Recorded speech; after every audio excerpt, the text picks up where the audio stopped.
Hello, fellow readers slash gamers. I am back with episode 14 of Everlasting Summer. So, Shurik is still missing, one of the only two other guys that I have met at the camp so far.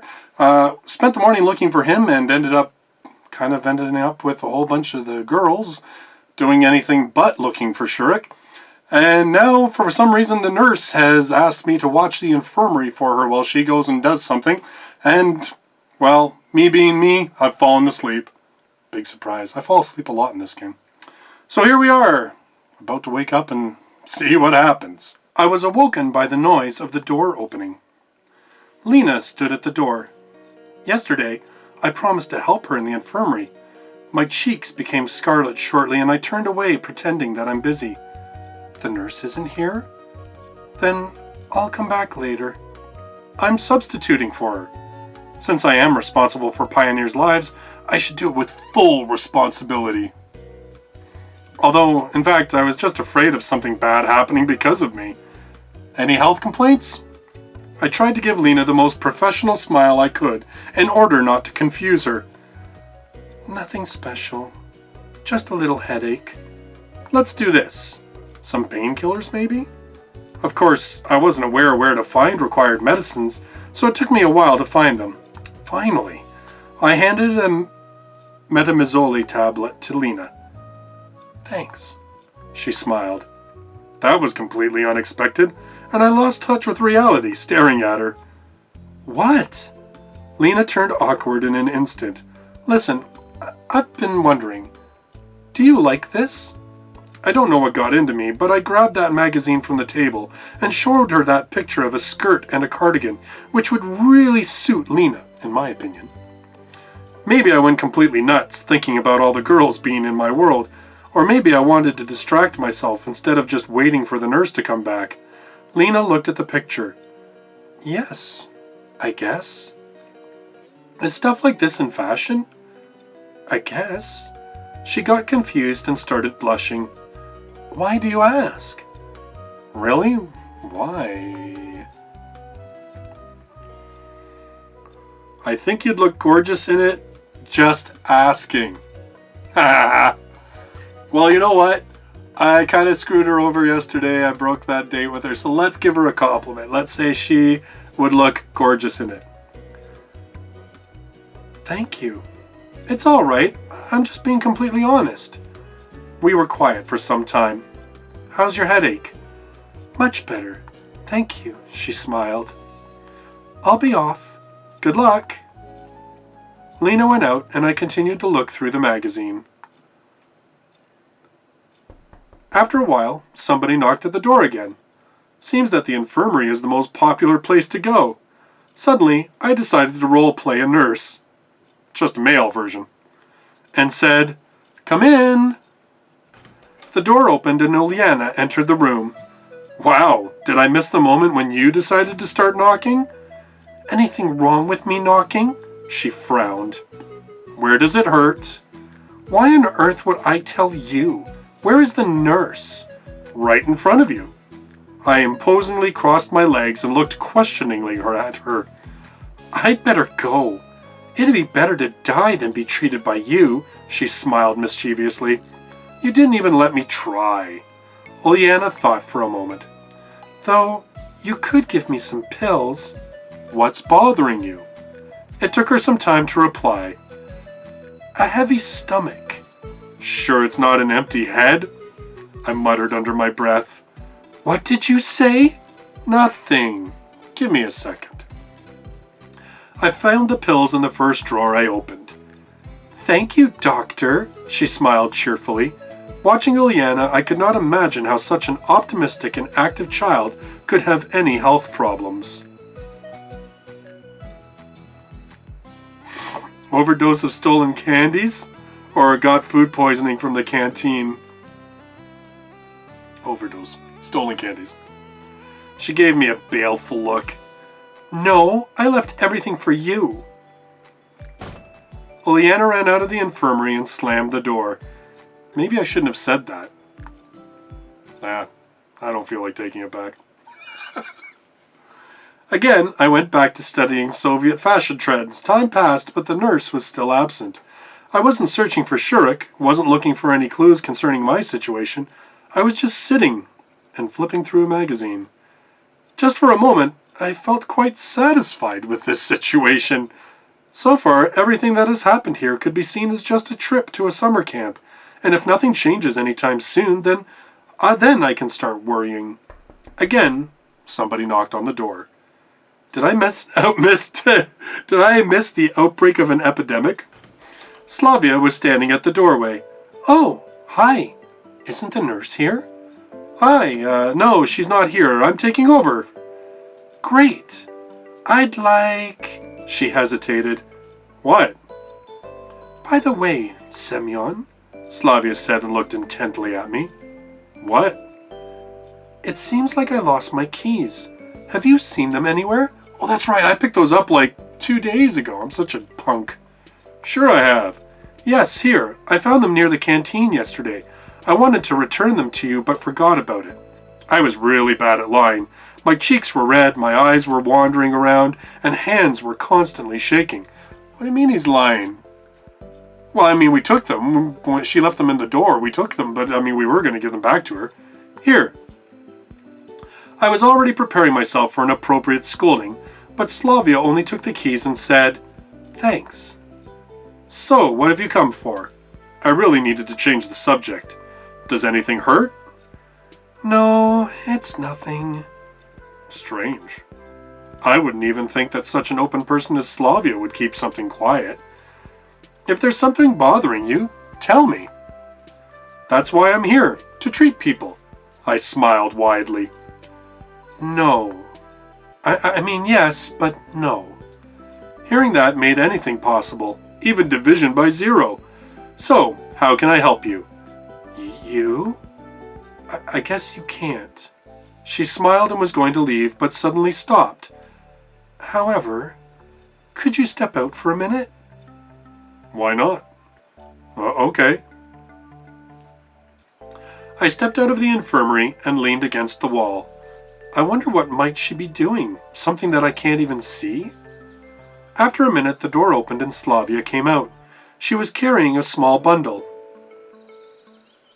I'm asking, I don't care, man.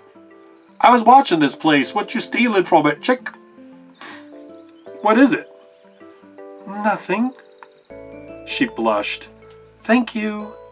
You're welcome. Slavia ran away. Seems like I shouldn't have asked. Wow, I'm batting 0 for these things, eh?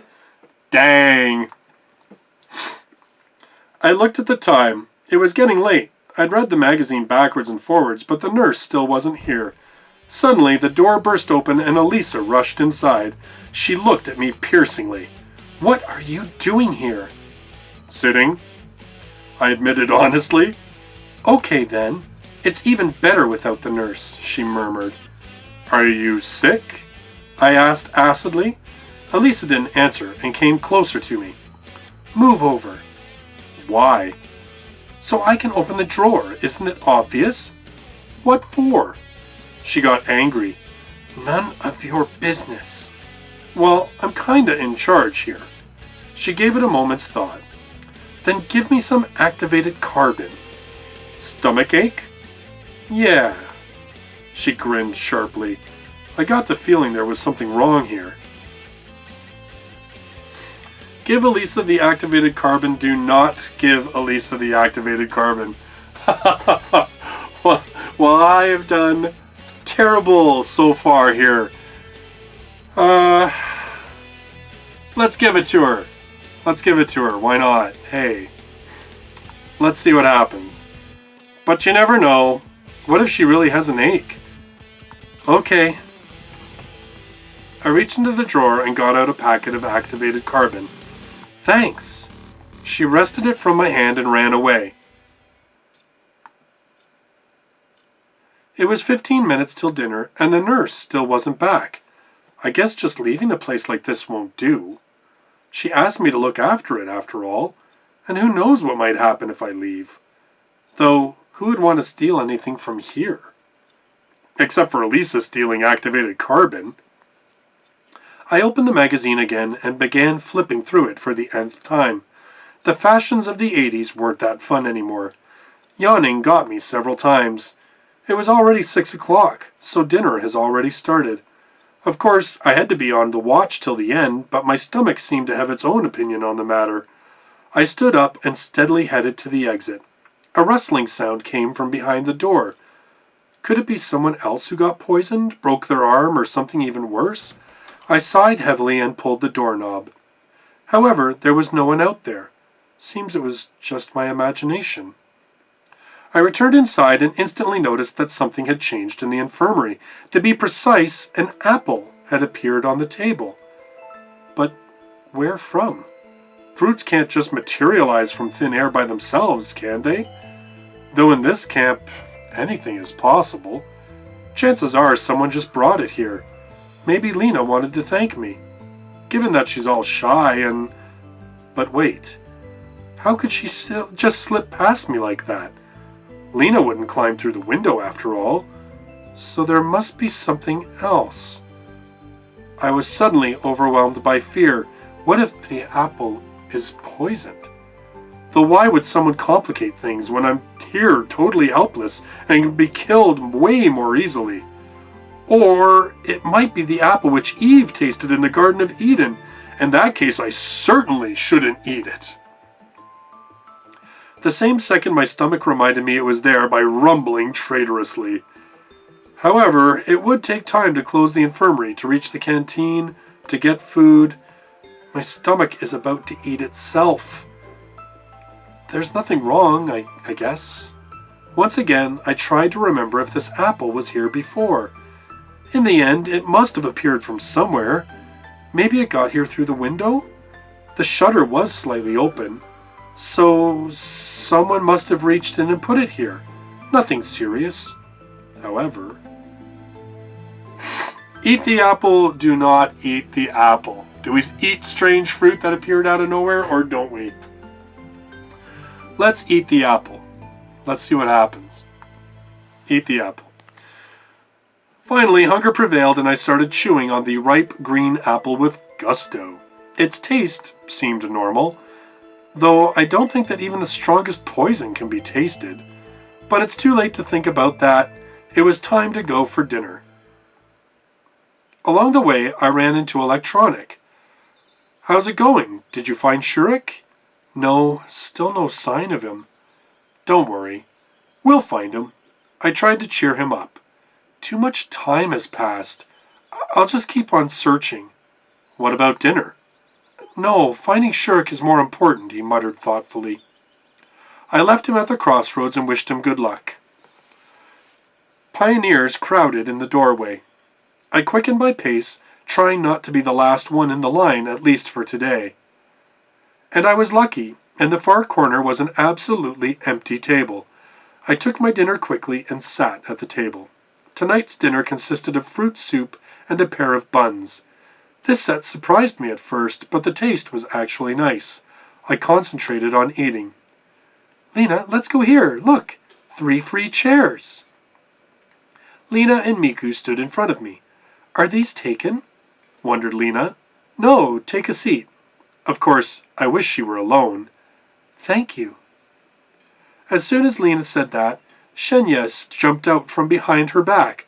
I'll sit here. There are no places left, she said, putting her tray on a table and sitting down, not even waiting for my answer. Sure, make yourself at home, I muttered sorrowfully. What? Nothing. To tell the truth, I wanted to reduce the whole company to just Lena, though neither Miku nor Shenya were causing much trouble, except one was too talkative and the other was too arrogant. But nevertheless, they were absolutely harmless, especially comparing to some others I could name. Oh, seems like I forgot my key. Don't worry, take mine. I was surprised by Miku's short reply. Do you live together? Of course, didn't you know? Together. Our cabin is the rearmost. I mean, the furthest from here. I mean, the last one. I wouldn't have been surprised if somebody told me that Lena lived with Slavia, or with Zhenya at worst. Even Electronic. But silent and shy Lena and excessively talkative Miku as a pair? That's really a surprise. Did you find Shurik? It's strange that Zhenya is disturbed by someone's problems. No. Surely he is at the village buying cigarettes. Or vodka, she snorted. Village? At that moment, the conversation got much more interesting. Got a problem with villages? Zhenya looked amazed. You mean there's a village nearby? I think so, she said uncertainly. I looked at Lena and Miku, but they were busy with their meals and did not pay attention to our conversation. You mean you don't know exactly? Why should I care? Zhenya stared at her dish. But there must be something nearby. Listen. Listening? I don't know. Will you let me eat? Seems like I won't get anything from her, though there is a chance that she really doesn't know. The remaining time was spent listening to Miku talking about some nonsense. I was just going slowly mad in silence. Obviously, the first thing I did after getting out after that was inhale a great breath of fresh air. The sun was setting. I decided to take a walk. It's highly unlikely that I will find anything more exciting to do for the rest of the evening. That way, something interesting could arise quite unexpectedly. I was approaching the square when I heard a loud bang. It seemed like something had exploded. I was paralyzed. I am in a hostile environment, not knowing the rules and laws of this place. It would be better for me to run. But at the same time, I was curious. Probably I would have just kept standing there, but somebody grabbed my hand. It was Olga Dmitrievna. Why are you standing here? Let's go and see what happened. Can't you ever manage without me? I begged her pitifully. It shouldn't be anything serious, I hope. When we came to the square, there was already a crowd of pioneers. Olga Dmitrievna vigorously pushed through the crowd and approached the crime scene. Obviously, someone had tried to blow up Genda. But the attackers failed. The monument was still standing upright. There was only dim ash traces on the pedestal. Well, who did this? She looked over the crowd of pioneers. Surely it wasn't done by an organized terrorist organization. These guys all came here just to look at what happened. I noticed Uliana and Elisa in the crowd, and it looks like our camp leader noticed them too. You two, come here. They approached reluctantly. Why always me? If you think so, show me your hands, Dvichevskaya. What's wrong with them? I looked closer and saw that they were smeared with black. Now it's clear. What did you make a bomb with? The junior terrorist seemed to hesitate over whether or not to confess, but then blurted out proudly, activated carbon, salt, pepper, and sulfur. Why exactly the monument? What did this honored man ever do to you, the fighter for the rights of... Besides, he gave me the activated carbon. She pointed at me with her finger. The whole square stared at me. Thoughts about the pointlessness of this act due to the small bomb size left me at that very moment. She stole it. I did nothing. Even if he gave it to you, I'm sure that Semyon would never take part in such disgusting antisocial act. Yes, exactly. I agreed. I could hardly imagine how long she would have kept on scolding Elisa if Electronic hadn't popped out at that very moment shouting, I found it! I found it! Everyone turned towards him. He held a boot in his hand. Here! Electronic boastfully shook it over his head.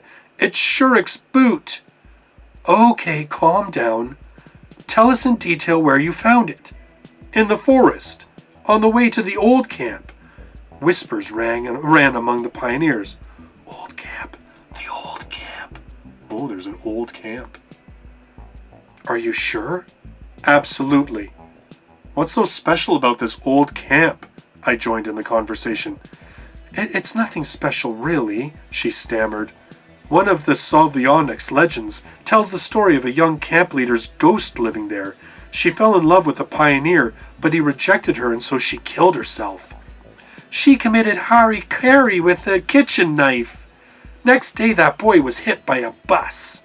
Uliana ran out of the crowd. Bus? I refrained from asking about the route number. But science doesn't acknowledge the existence of ghosts, so we have nothing to be afraid of. Anyway, somebody should go there. Suddenly, the crowd started to thin out. Olga Dmitrievna, it's almost night. Maybe tomorrow? I turned around and saw Slavia and Lena. What if at night something happens to him? No, today, right now. By the way, where is this place? Electronic roughly described to me the directions and told me the story of the old camp. The camp leader looked at me attentively. If you think that you're the only man here. I looked around the area. Of course. Electronic was quick to flee. I still didn't want to walk in the woods alone. If you ask me, I would... Oh, go with Elisa, go with Slavia, go with Ilyana, go with Lena, go alone. Wow, who do I want to go with? Not Elisa, not Ilyana. Elisa's too unstable, Ilyana is just a pain. Let's go with the really, responsible one. We'll go with Slavia. Will she agree? I looked at Slavia. She paid no attention to me. Looks like it's not my day. Am I going there alone? Olga Dmitrievna looked thoughtful. Perhaps you're right. We'll go together tomorrow morning. We stood in silence for some time, then dispersed around the camp. Everybody seemingly forgot about Elisa and her terrorist act, maybe due to the minor damage it caused. Together with the camp leader, I went towards our cabin. I tried to think of why Shurik would go to the old camp. He is interested in robots and cybernetics, not scary stories and ghosts. What does that boot have to do with that? I remember how I decided to wait until something extraordinary would happen, and then I realized, this is it. And that's where I'm going to leave this today. So I guess we'll see what happens in the next episode. Will we find Shurik? Will we find a ghost in the old camp? Will any of the girls actually want to go to the old camp with me? I guess I haven't spent enough quality time with Slavia. Maybe Elisa or Lena would have been a better choice. Or maybe they all would have just made the same thing. I don't know. Anyway, that's the end of this video. If you liked it, please give it a thumbs up. I love to see it when people enjoy the video. Subscribe to the channel so you can watch all of my future gameplay videos. I hope you enjoyed this one, and I hope to see you in the next video. Until then, bye-bye for now.